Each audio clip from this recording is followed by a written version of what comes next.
రాజులకు రాజు ప్రభులో ప్రభు అయిన యేసుక్రీస్తు నామమున మీకు శుభములు. ఈరోజు దేవుడు మనకు అనుగ్రహించిన వాక్య ధ్యానము ప్రవక్త అయిన యెషయా రాసిన గ్రంథము 29వ అధ్యాయము 5వ వచనము.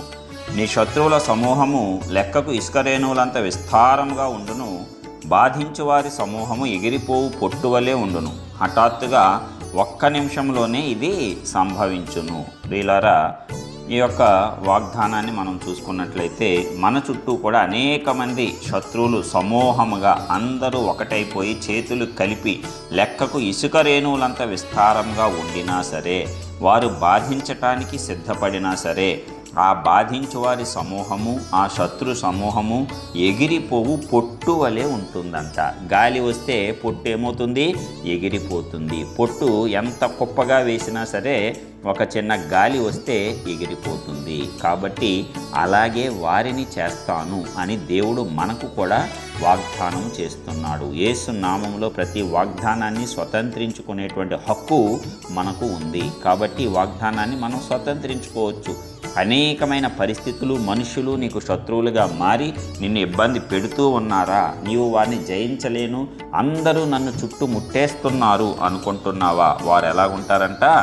గాలికి ఎగిరిపోయేటువంటి పొట్టు వలె ఉంటారు. ఎప్పుడు జరుగుతుందంటే ఇది హఠాత్తుగా ఒక్క నిమిషంలోనే ఇది సంభవించును. మన దేవుడు అంత సర్వశక్తిమంతుడు. కాబట్టి నీకు వ్యతిరేకంగా గుంపు కూడినటువంటి వారు ఎవరున్నా సరే, నీ శత్రువులుగా నిన్ను బాధించటానికి ఎవరు చేతులు కలిపినా సరే, సమూహములుగా కూడి వచ్చినా సరే, వారందరూ గాలికి ఎగిరిపో పొట్టు వలె చేస్తానని దేవుడు ఈ దినమున వాగ్దానం చేస్తున్నాడు. వాగ్దానం చేసినవాడు నమ్మదగినవాడు. కాబట్టి నీకు శత్రువులుగా, నీకు విరోధముగా లేచిన వారు నీ పక్షమున వారైపోతారు. అదేవిధముగా నీకు విరోధముగా రూపొందబడిన ఏ ఆయుధము వర్ధిల్లదు. ఇలాగ అనేక వాగ్దానాల ద్వారా దేవుడు మనలను బలపరుస్తూనే ఉంటాడు. మరి ఎవరైతే కృంగిపోయిన స్థితిలో, దేన స్థితిలో, నాకు శత్రువులు అధికమైపోయారు, నన్ను అంతమొందించటానికి వారందరూ చేతులు కలిపారు, సమూహముగా అయిపోయారని ఎవరైతే భావిస్తూ ఉన్నారో వారందరికీ దేవుడిస్తున్నటువంటి వాగ్దానము, వారందరూ ఎంత కుప్పగా కూడుకున్నా సరే వారు గాలికి ఎగిరిపోయేటువంటి పొట్టు వలె చేసి ఒక్క నిమిషంలోనే దీనిని నేను జరిగిస్తానని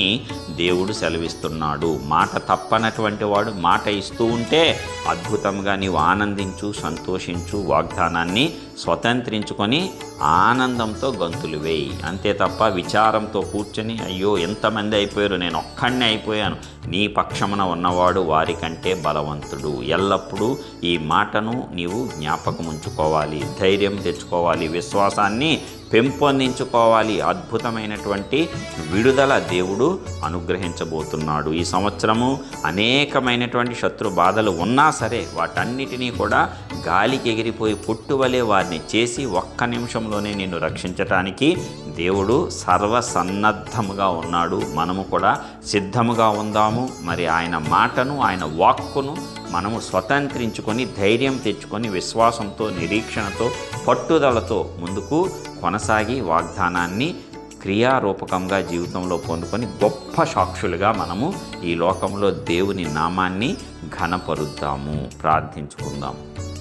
సర్వోన్నతుడా, సర్వశక్తిమంతుడైన ప్రియ పరలోకపు తండ్రి, మీ ఘనమైన శ్రేష్టమైన నామానికి వందనాలు చెల్లిస్తున్నాం. ప్రతి పరిస్థితిలో మాకు అద్భుతమైన వాక్యంనిచ్చి, వాగ్దానంనిచ్చి, బలపరిచి మమ్మల్ని ముందుకు కొనసాగిస్తున్న విధానములన్నిటిని బట్టి మీకే వందనాలు చెల్లిస్తున్నాం. ఇదిగో అద్భుతకాడు, ఆశ్చర్యకాడు, అనేకమైన గొప్ప కార్యాలు మా జీవితాలలో ఇప్పటికే చేసినటువంటి దేవుడు, ఈ దినమున మరి ఒక వాగ్దానం ద్వారా నీవు మమ్మల్ని బలపరుస్తున్న విధానమును బట్టి మీకు కృతజ్ఞతాస్తుతులు చెల్లిస్తున్నాం. అవును తండ్రి, పరిస్థితులు వ్యతిరేకమైపోయి, మనుషులు వ్యతిరేకులైపోయి, అనేకులు సమూహములు కట్టి చేతులు కలిపి మా మీదకి నాయన నాశనం చేయటానికి త్వరపడుచు ఉండగా వారందరూ గాలికి ఎగిరిపోయే పొట్టువలే చేసేసి ఒక్క నిమిషంలోనే దానిని జరిపించి మమ్మల్ని నీ బిడ్డలుగా విజయవంతమైన స్థానంలో నిలవబెడతానని ఈ దినమున మీరు ఇచ్చిన గొప్ప వాగ్దానమును బట్టి మీకే వందనములు. యేసు నామములో దీన్ని మేమందరము స్వతంత్రించుకుంటున్నాము.